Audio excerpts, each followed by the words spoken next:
ಆಗಲೇ ಮಕ್ಕಳಿಗೆಲ್ಲ school start ಆಗಿದೆ. ಹಾಗಾಗಿ ಈಗ ನನ್ನ ಮಗನ ಅಡ್ಮಿಷನ್ ಮಾಡಿಸಿ ಹಾಗೆ ಬುಕ್ಸ್ ಎಲ್ಲ ತಗೊಂಬರೋಣ ಅಂತ ಬಂದಿದ್ವಿ. ನೋಡ್ತಾ ಇರ್ಬೋದು ಇದೇ ಸ್ಕೂಲೇ ನನ್ನ ಮಗಂದು 1ನೇ ಕ್ಲಾಸ್. ಈಗ LKG UKG ಮುಗೀತು, ಈಗ 1ನೇ ಕ್ಲಾಸು. ನೋಡ್ತಾ ಇರ್ಬೋದು ಒಳಗಡೆಯಿಂದ ಈ ಥರ ಇದೆ ಸ್ಕೂಲು. ನಿಂತಿದ್ದಾನಲ್ಲ ಇವನೇ ನನ್ನ ಮಗ. ಈಗ ಬುಕ್ಸ್ ಎಲ್ಲ ತಗೊಂಡು ಬಂದಿದ್ವಿ. ನೋಡಿ ಎಷ್ಟೊಂದು ಬುಕ್ಸ್ ಇದೆ ಅಂತ. 1ನೇ ಕ್ಲಾಸಿಗೆ ಇಷ್ಟೊಂದು. ಹಾಗೆ ಇಷ್ಟು ಬುಕ್ಸ್ಗೆ ಎಷ್ಟಾಗಿರ್ಬೋದು ಅಂತ ನೀವು ಕಮೆಂಟ್ ಮಾಡಿ, ಸುಮ್ಮನೆ ಅಂದಾಜಿಗೆ ನೋಡೋಣ. ನೋಡ್ತಾ ಇರ್ಬೋದು ಇಷ್ಟೊಂದು ಇದ್ದಾವೆ. ಎಲ್ಲ ತೆಗೆದು ಈಗ ಬೆಂಡ್ ಹಾಕಿ ಮತ್ತೆ ಕೊಟ್ಟು ಕಳಿಸ್ಬೇಕಲ್ಲ, ಅದಕ್ಕೆ ಎಲ್ಲ ತೆಗಿತಾ ಇದ್ದೀನಿ. ಇವಕ್ಕೆಲ್ಲ ಹಾಕ್ಬೇಕಂದ್ರೆ ತಲೆ ಕೆಟ್ಟ ಹೋಗುತ್ತೆ. ಆದರೂ ಎಲ್ಲದಕ್ಕೂ ಹಾಕಿ ನಮ್ಮ ಯಜಮಾನ್ರು ಸಹಾಯ ಮಾಡಿದ್ರು, ಎಲ್ಲ ಆಗದೆ.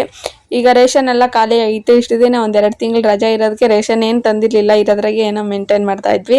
ಈಗ ತಿಂಡಿ ಕಂಪಲ್ಸರಿ ಅವ್ನಿಗೆ ತಿಂಡಿ ಬೇಕು. ಹಾಗಾಗಿ ರೇಷನ್ ಎಲ್ಲ ಖಾಲಿ ಆಗಿತ್ತಲ್ಲ, ಹಂಗೆ ತಗೊಂಬರೋಣ ಅಂತ ಎಲ್ಲ ತಂದಿದ್ವಿ. ನೋಡ್ತಾ ಇರ್ಬೋದು ಇಷ್ಟೆಲ್ಲ ರೇಷನ್ನು, ಇಷ್ಟೆಲ್ಲ ತಂದಿದ್ವಿ. ಇಷ್ಟು ದಿನ ಏನೂ ಇರಲಿಲ್ಲ, ಅನ್ನ ಸಾಂಬಾರು ಮಾಡಿದ್ರೆ ಅದೇ ಆಗ್ತಿತ್ತು.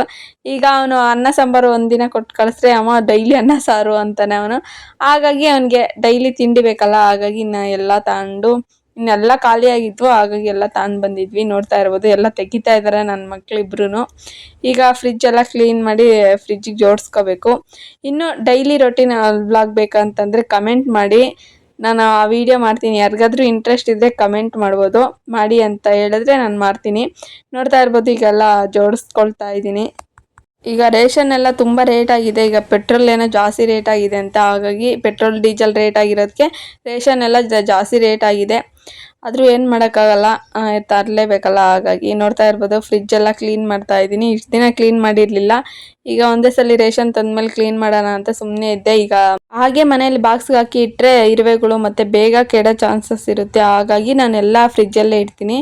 ನೋಡ್ತಾ ಇರ್ಬೋದು ಎಲ್ಲ ನೀಟಾಗಿ ಎಲ್ಲ ಜೋಡಿಸಿದ್ದೀನಿ.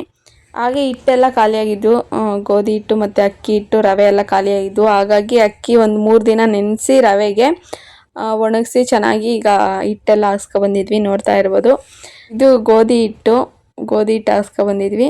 ಮತ್ತು ಇದು ಅಕ್ಕಿ ಹಿಟ್ಟು, ಅಕ್ಕಿನ ಚೆನ್ನಾಗಿ ತೊಳೆದು ಒಣಗಿಸಿ ಹಾಕ್ಸ್ಕೊಬಂದಿರೋ ಅಂಥದ್ದು. ಹಾಗೆ ಇದು ರವೆ, ಇಡ್ಲಿ ರವೆ ಮತ್ತು ಅಕ್ಕಿ ಒಂದು 3 ದಿನ ನೆನೆಸಿ ಮತ್ತೆ ಚೆನ್ನಾಗಿ ಒಣಗಿಸಿ ಹಾಕ್ಸ್ಕೊಬಂದಿರೋ ಅಂಥ ರವೆ ಒಡ್ಸ್ಕೊಬಂದಿರೋ ಅಂಥದ್ದು. ಇದು ಇಡ್ಲಿಗೆ ಉಪ್ಪಿಟ್ಟಿಗೆ ಎರಡಕ್ಕೂ ಬರುತ್ತೆ, ತುಂಬ ಚೆನ್ನಾಗಿರುತ್ತೆ.